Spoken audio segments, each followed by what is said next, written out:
উনি কোন হরিদাস পাল যে নামাজ পড়তে গেলে বাংলাদেশে নামাজ পড়তে হবে, পাকিস্তানে যে নামাজ পড়ো?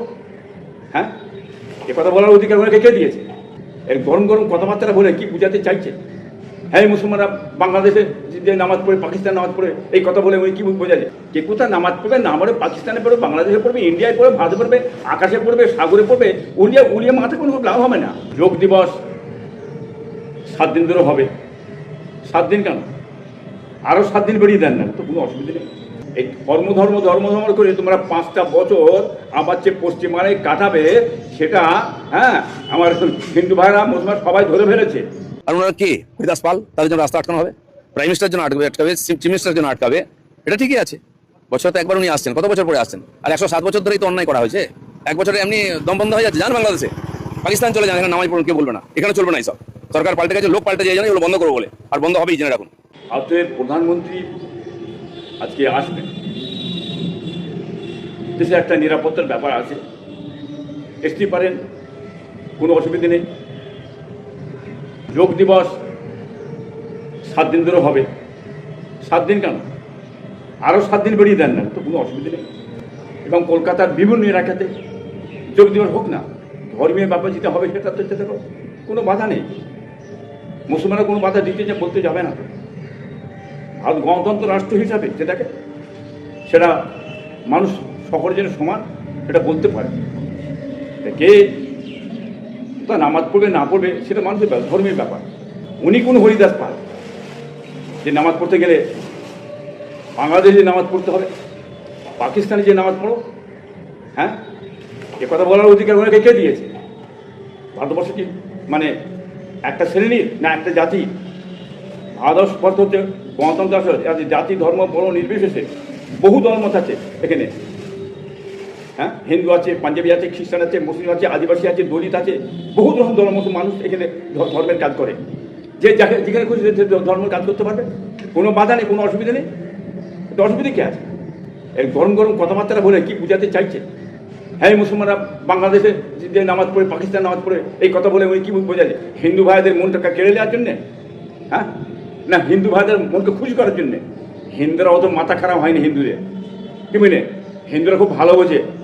হ্যাঁ, এই বিভাজন করে উনি কী করতে চাইছেন? হিন্দু মুসলমান করে কী করতে চাইছেন? একেবারে গোঁজা মেরে দিয়ে। হ্যাঁ, এটা কি ভারতবর্ষের মানুষ জানে না? হিন্দুরা খুব ভালো মতন জানে তোমরা এইখানে কী করতে চাইছো। এই ধর্ম করে তোমরা 5টা বছর আবার যে পশ্চিমবাংলায় কাটাবে, সেটা হ্যাঁ আমার হিন্দু ভাইরা মুসলমান সবাই ধরে ফেলেছে। ওদের কর্মটা কোথা? হ্যাঁ, কর্ম কৃষি, চাষ, চাকরি, শিক্ষা, এগুলো কি হলো? দেশের উন্নয়ন কোথা? কে কোথায় নামাজ পড়বে না পড়ে, পাকিস্তানে পড়বে, বাংলাদেশে পড়বে, ইন্ডিয়ায় পড়বে, ভারতে পড়বে, আকাশে পড়বে, সাগরে পড়বে, উলিয়া মাথা কোনো লাভ হবে না। কি মিনেন এই যে বোঝা মেরে কিছু পেট ভরবে না। আমাদের কর্মটার দিকে যাও। হিন্দু মুসলমান এখানে চাইছে কর্ম, কি হলো? হ্যাঁ, তোমাদের সরকার পেট্রোলের দাম কমবে বলে পেট্রোলের দাম বেড়ে যাচ্ছে কেন? গ্যাসের দাম বলে কমে যাবে, গ্যাসের দাম কমছে না, বেড়ে গেল কেন? এ কথা বলেছিলে তো। হ্যাঁ, এই যে বুলডোজার, হ্যাঁ বুলডোজার মুখ্যমন্ত্রী মহামান্য শোভেন্দু সাহেব আজ কী করেছে? বুলডোজার লিখিয়ে আজকে সমস্ত ভেঙে চুরমার ধুলিসাৎ করে ফেললে হকারদের ঘরে। আজকে কোথাও পথের ভিখারি হয়ে গেল। চলবে কী করে? এই ধর্ম শেষ হয়ে গেছে। যারাই বলেছিল বিজেপি সরকার হিসেবে বিজেপি লিখবো, খুব কাজ হবে, হ্যাঁ বহুত বলে তাদেরকে ভেঙে চুরমার করে দিলে। ধর্ম গরু করে লাফালাফি করে কি হলো? গরু খাওয়া বন্ধ করে দিয়ে আজকে ক্ষতি কি হয়েছে? কাদের ক্ষতি হয়েছে? হ্যাঁ, হিন্দু ভাইদেরও ক্ষতি হয়েছে, মুসলমানদের কিছু হয়েছে ক্ষতি? হ্যাঁ, এতে কি চলবে? এটা বলুন না। এটা বাংলা মানুষ বুঝতে পারছে না। হ্যাঁ, দেশের কর্ম দেন। হিন্দু মুসলমান আপনারা সচেতন হন, ঘুরে দাঁড়ান, প্রতিবাদ করতে শিখুন। আপনারা ওই ধর্ম জিনিসটা মাথায় নেবেন না। এরা যেন কিছু খুঁজে পাবে না। মুসলমানদের ধর্মে একটা গোঁজা মারবে, গোঁজা মেরে আপনাদের মনটাকে ঘোরাবার জন্য এই কৌশল করবে, অন্য কিছু নয়। ওই গোঁজা মেরে কৌশল করে মাথাটা ঘুরিয়ে কিছু হবে না। আপনাদের বলতে চাইছি যে আমাদের চাকরি কোথা, শিল্প কোথা, কর্ম কোথা, কৃষি কোথা? ধর্মলে পেট ভরবে না। হ্যাঁ, চাকরি হিন্দু ভাইরা বেশি করেন, 98% চাকরি হিন্দু ভাইদের। মুসলমানদের 2% চাকরি। হ্যাঁ, মুসলমান নেই চাকরি, হিন্দু ভাই আপনার চাকরি নেই কেন?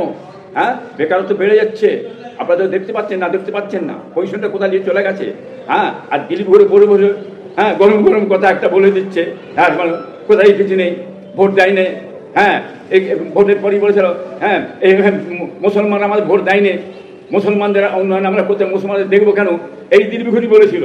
তো মুসলমানরা ভোট দেয় না, মুসলমান থাকে না, তাহলে এত সংখ্যাগরিষ্ঠ হয়ে ভোটটা নিয়ে বিজেপি এলে কোথা থেকে? মুসলমান যে ভোট না দেবে, হ্যাঁ পেলো থেকে?